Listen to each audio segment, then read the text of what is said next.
Well, I'm Chris. It's July 26th, and this is my starting an old vehicle for the first time video. So if you look up at the sky, Tropical Storm Hannah is passing by Houston, and supposedly it's going to rain real bad, so we got to get this thing started. So this video is for people that have an old vehicle like this and you're trying to get it started for the first time. We're going to go through the steps and stages so that we don't waste any money, don't waste any time, and we can figure out that engine is worth going further and buying a tune-up, rebuilding the carburetor, things like that. You don't jump in and go buy a brand new tune-up kit and brand new stuff for an engine that you've never heard running before. So you have to check all the fluids first. Make sure everything that uses fluid has fluid in there. Your power steering, if you have an automatic transmission, everything checks out. Okay, so we just have basic tools, battery charger, multimeter. The most important thing with starting an old vehicle for the first time is a good battery. You cannot have an intermittent, slow cranking, because that yank, yank, yank, yank, that is your worst enemy when you're trying to start an old engine for the first time. Just because it has a battery in there doesn't mean that's the right battery. It says 660 cold cranking amps. Go on AutoZone or Riley website and find out the recommended cold cranking amp for the battery if you have to use another one. That's the one out of my Chevelle's, 800 cold cranking amps. This is the battery that was in it. I had it charging all yesterday. Trash. So get your multimeter, put it on the diode for continuity, and we need to check the grounds out because we have no idea if these are making contact 100% or not. On your battery terminals, go ahead and clean them off real good with the wire brush.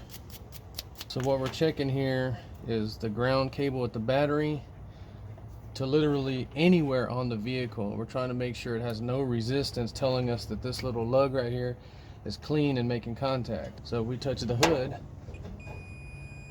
see, we have no resistance. You can stick it anywhere on the case of the alternator, core support. So that's showing us that there is no resistance at this connection. We're going to go ahead and clean it off to be on the super safe side though.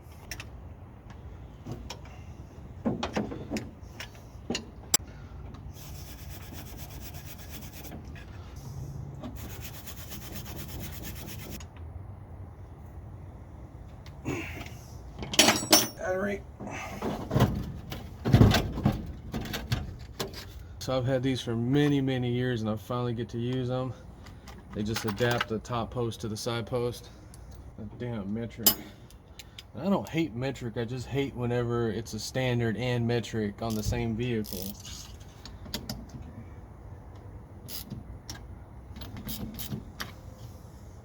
Always attach positive first. I like these. I'm going to leave them on here. It's actually pretty cool. Alright, so starting a vehicle for the first time, you want to really try to have a battery charger with you. I just have a small one. Go ahead and start charging that on the trickle 2 amp low setting. So we got our small battery charger on 2 amps. Get anything off the front of this truck that you don't want to fall down because the motor could be shaky. Make 100% sure that radiator has water in it. It's a little bit low, but it has water. Now I know the carburetor's on there backwards, but we're not trying to waste any time or money. We need to go ahead and just dump some gas in there, and we need to crank this thing and see if it kind of wants to start or not. So you're going to get your gas like that. You're going to put it in a little cup. Be careful if you've never done this. Put small amounts in at first until you get used to it. Now, it's possible that this engine could be timed wrong and this thing could backfire and shoot fire out of here. So you really have to be careful. Let's just put a little bit in here at first. And then you quickly want to go bump it and just see if you can get some kind of spark, something to happen. And you're also hoping that it's even going to crank for the first time, but that's why we have the good battery in there.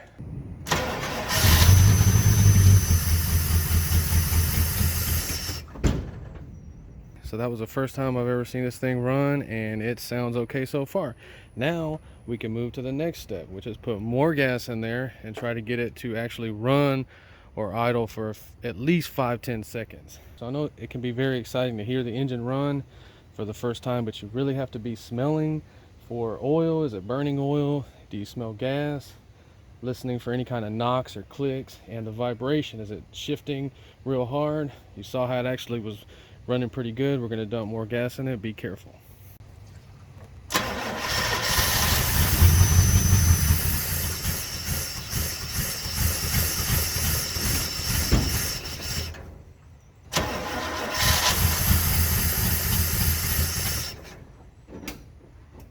So when you get it running a little bit like that, you have to use your own judgment. Is that enough for you to move forward? Now on this one, it wouldn't run right, but we don't have the vacuum advance hooked up. We don't have the PCV valve hooked up. We don't have the gas line hooked up. We don't have nothing hooked up to it.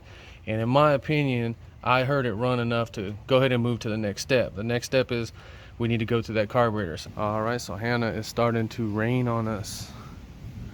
All right, let's get this carburetor off. What?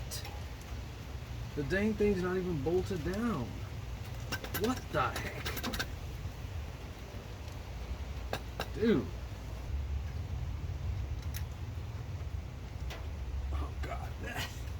Alright, so it wasn't even bolted down. And looking at this finish on the carburetor being outside here, I am going to estimate this carburetor at about a year or two old. Okay, so it is an Edelbrock 1405. I believe that is a 500 CFM. Somebody correct me if I'm wrong. It's been years since I messed with one of these on a small block, but this is a new carburetor and I'm really happy with it. Let's go get this thing checked out and cleaned up. So these trucks used to have those Rochester Quadrajets on them, so the studs were not poking up long enough on that adapter plate, so we got to get it off. All right, so before you take a carburetor apart, always take pictures of the linkage. It's very wise to do that. So on these Edelbrocks and Carters, there's 3 positions right there. Very important, mark it. Okay, this one has Hydro Boost, so it doesn't use the brake booster, so we need to inspect this plug. Has pipe dope on it. I don't recommend that for carburetors. On the top, these are the little covers for your metering rods or step down rods. Get these out, slide them over, carefully take these out. Be careful, they got springs in there, don't lose them. Okay, so obviously something was going on there. Be careful with these floats. Do not set it down on the floats. You have to set it upside down. But watch for these screws. So that's why you got to take the covers off and look down in them. Obviously, a bunch of crap in there that's not acceptable. All right, so if these seals right here on the accelerator pump sit in water, they'll shrink. It doesn't feel too shrunken. Hopefully it's still good, but we got to get all that crap out of this carburetor. So we're still just trying to see if this truck works, so we're not going to buy a kit. We're just going to try to blow it out and clean it out before we spend money on it. So I have to go charge this phone, but we're just going to spray everything down with this, and we're going to clean it up and try to get it as clean as possible with this and the air compressor. So sorry the phone was dying. Go watch my ethanol problems carburetor video. That's pretty much exactly how I cleaned that carburetor right now with that stuff. And it actually had a bunch of water and a bunch of nasty stuff in it, but we cleaned it up. So everything was usable in that carburetor, but you see I do keep a stash of Edelbrock stuff in my Edelbrock box. All right, so we just reconnected the old fuel line with the old fuel filter. We have the vacuum advance right there. I'm pretty sure that is timed or ported vacuum, but you want your advance on timed or ported, so we may have to switch those. I haven't worked on one of these in a while. And then we have our PCV valve going to the front of the carburetor. We have Hydro Boost, so we have the plug for the brake booster blocked off. So one of my secrets for getting these things running is do not even trust the gas that's in the tank. Sometimes you're forced to use it. We have a mechanical fuel pump that has a line that pulls from the back. So this is not a joke. Do not ever trust the gas in the tank. Now this is a mechanical fuel pump. We're able to take that line and run it into a gas can. Now you cannot use the old gas for the lawnmower. You have to put it in your car, your truck, and go get you a fresh gallon or 2 or whatever. That's what this is, fresh from the gas station. Okay, so I filled that up about a month ago. This is the old gas. It looks like freaking urine. Gas is not supposed to look like urine. So what we're trying to do is we're going to dump some gas in there, and it should immediately start pulling it up, and it should start. So we're just going to dump a little bit in there, just a little bit. So I put the carburetor back to factory specs. These 2 idle fuel mixture screws, you run them all the way in and then run them out a turn and a half each one. So then this is your idle control for the air. You're going to run it in and try to start it, and if it doesn't, you might have to bring it out. So I have it cracked just a hair because you have to give it some air so it can idle in the first place. So we dumped some gas in there. The timing on the distributor was bolted down, it wasn't loose. So I'm hoping the time is good. This thing should start up on the first try. Okay. It's crazy.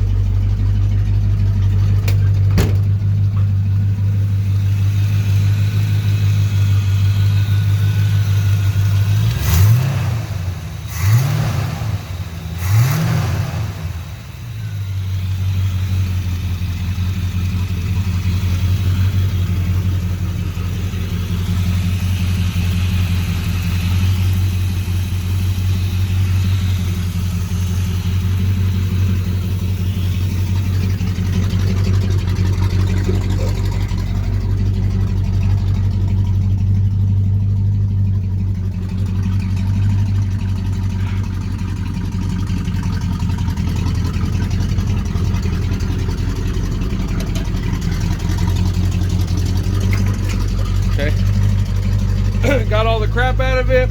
It does have your typical rust holes. We'll fix all that.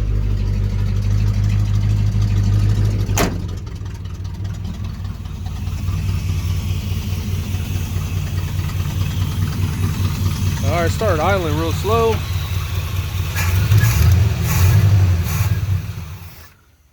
I was running for a few minutes and it quit. Come over here to the fuel filter, it's freaking empty. What the heck, it was full and now it's empty, and you can see it's all sucked looking. Hold on, let's check our freaking auxiliary tank. Make sure this thing is in the bottom. Sometimes it can slip out. Let's try that one more time. I think it did just slip out. So the reason I'm still dumping gas in it is because the accelerator cable is off the quadrijet and they never had it hooked up.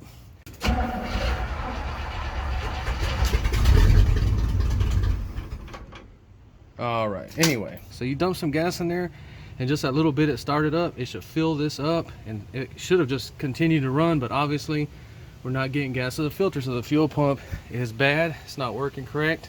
And all those pumps are, it's like a diaphragm, like the thickness of a bicycle tire, and it just mechanically has a lever that pushes it back and forth, and it produces vacuum and pressure on either side of it. So when those fuel pumps like that set up, they usually do go bad. They'll work sometimes, they won't.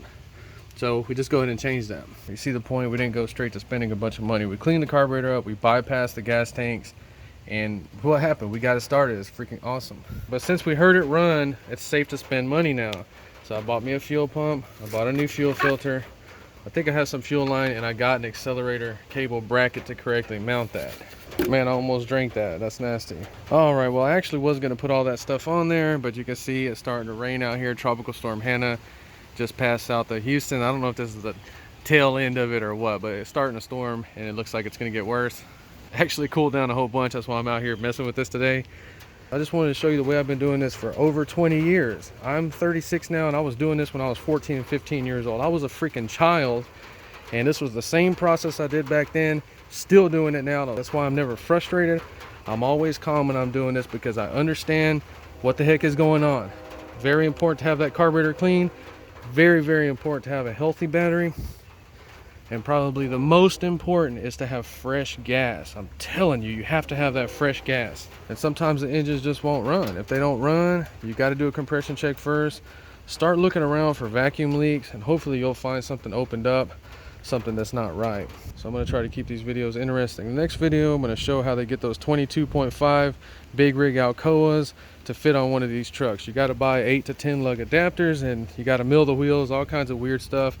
We're going to go over it in depth so that you can understand what you're looking at when you see those freaking dualies that are slammed with the giant wheels on them. We're also going to do that because we need to check the brakes and bearings and stuff, because this truck is heavy, and if it starts rolling, it's really, really hard to stop, and it'll just crush whatever is in front of it. Okay, all right, well, y'all let me know what y'all want to see on the video. Other than that, if you enjoyed, please like and subscribe. Thanks for watching.